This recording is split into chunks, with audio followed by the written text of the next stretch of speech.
Bismillahirrahmanirrahim. Assalamualaikum warahmatullahi wabarakatuh. Waalaikumsalam. Alhamdulillah, sahabat sekalian, kita ketemu lagi masih dengan narasumber utama kita, Pak Puji Artanto ya.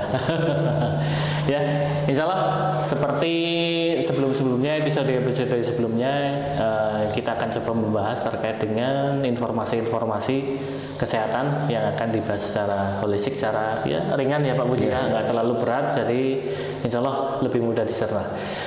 Ini Pak Puji terkait dengan ini makan juga, ini terkait dengan makan, nutrisi. Banyak juga yang masih beredar informasi di masyarakat terkait dengan konsumsi telur, terutama telur mentah ya.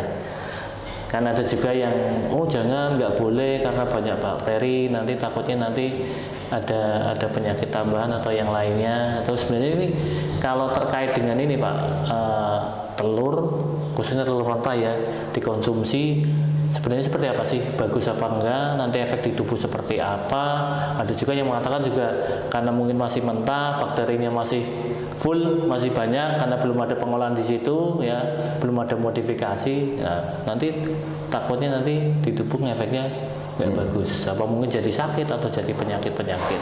Kalau secara Pak Puji atau holistik gimana Pak? Ya kita menggunakan logika yang sederhana aja lah, jangan terlalu berat ya. Jadi kuning telur itu sudah dipakai orang lama untuk ketika dia kelelahan, capek, untuk menambah nutrisi dan menambah gizinya dia di saat dia kelelahan, kecapean dan sebagainya. Jadi itu sudah dikonsumsi sejak zaman dulu sampai sekarang dan tidak ada masalah. Kalau kemudian kuning telur kemudian bikin kolesterol Biasanya pertanyaan saya, orang yang nge-gym atau binaragawan biasanya minum kuning telur berapa? Itu biasanya banyak sampai 10, sumber 15. Sumber utama protein biasanya Pak itu. Yang murah kan, bisa 15, 20, 1 kilo bisa untuk sekali sehari loh ya. Artinya kenapa mereka tidak kolesterol? Sedangkan kuning telur makannya di atas rata-rata. Karena energi yang dipakai seimbang. Artinya kalau jenengan semua makan kuning telur sehari satu mentah, tapi olahraganya juga kuat, nggak ada masalah. Yang masalah itu makan kuning telur atau kuning telur 1 atau 2 dalam 1 hari, terus diem nggak ngapa-ngapain, kerjanya cuma duduk sama tidur, kolesterol. Karena tidak ada yang dibongkar. Jadi syaratnya makan kuning telur tidak kolesterol, syaratnya ketika jenengan lagi lelah sekali, jatuh, lagi lelah sekali. Kalau jenengan tidak lelah, gunakan untuk bergerak. Saya tidak lelah Pak, tapi saya kuning telur, ya harus bergerak. Kalau tidak nanti darahnya panas bisulan. Nah, itu kan hal yang sederhana. Kalau nggak percaya, kuning telur 2 tiap hari, tapi buat olahraga sejam 2 jam tiap hari, yang berkeringat, itu insya Allah nggak apa-apa. Saya kuning telur udah berbulan-bulan, 2 sekali minum sehari, tapi saya gunakan untuk olahraga 2 jam 3 jam sehari, nggak ada masalah. Tapi ketika nggak olahraga udah mulai kukulan, nah itu berarti apa? Dia tidak ada tempat pembongkaran. Istilahnya kalau kita masuk harus dibuang. Kita dapat penghasilan harus diputar untuk investasi, untuk kebutuhan. Nah kita dapat penghasilan didiemin aja, fungsinya apa? Duit itu fungsinya dilihatin aja, didiemin aja. Nah itu seperti itu. Kemudian ada kalimat yang bikin ini apa? Bakteri. Dia kan protein hewani.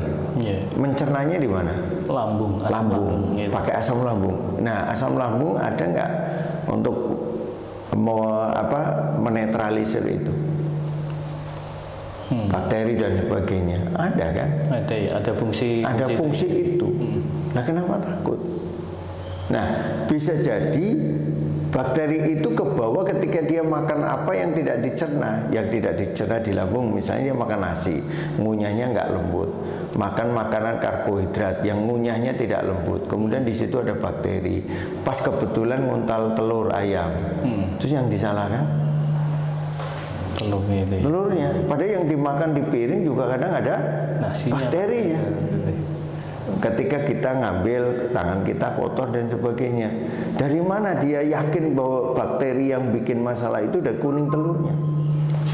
Kuning telur kan kotor di tempat petarangan. Harusnya anak ayam itu sudah sakit-sakitan semuanya. Iya kan? Iya. Harusnya dia begitu netes kotor lagi nggak? Lebih kotor nggak? Tapi dia sudah Allah kasih perlindungan.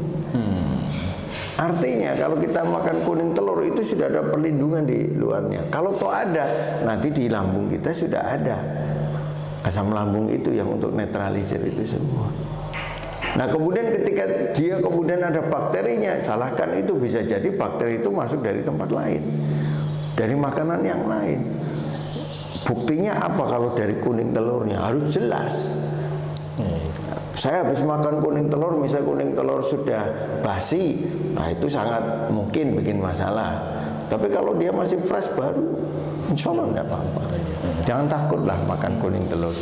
Yang penting ketika jenengan makan kuning telur, imbangi dengan gerak. Atau sedang lelah sekali sehingga dia bisa menggantikan. Kenapa bisa menggantikan? Karena kuning telur itu adalah bahan untuk jadi makhluk hidup, berarti zatnya komplit. Jadi makhluk hidup kan berarti ada jantung, tulang, ada otot, ada sumsum, ada rambut, itu semua sudah komplit. Jadi kuning telur itu adalah bahan nutrisi yang paling komplit. Makanya kuning telur atau anak ayam atau anak burung dara atau binatang yang masih muda-muda lah, cempe apa itu untuk sate. Nah itu yang muda-muda itu nutrisinya masih komplit. Intinya itu, sebenarnya intinya seperti itu. Jadi sebenarnya tidak perlu ragu, tidak perlu takut untuk mengkonsumsi telur mentah, tapi syaratnya tadi ya dipakai ya untuk gerak, untuk aktivitas, jadi tidak ditabung ya. Tabung jadi kolesterol. tabung nanti panennya dalam bentuk kolesterol ya. Ya insya Allah seperti itu, mudah-mudahan bisa bermanfaat ya. Kalau ada pertanyaan terkait dengan kesehatan dibahas secara holistik dengan Pak Puji ya bisa ya, nanti sahabat semua tulis di kolom komentar. Insya Allah mudah-mudahan manfaat. Assalamualaikum warahmatullahi wabarakatuh. Waalaikumsalam.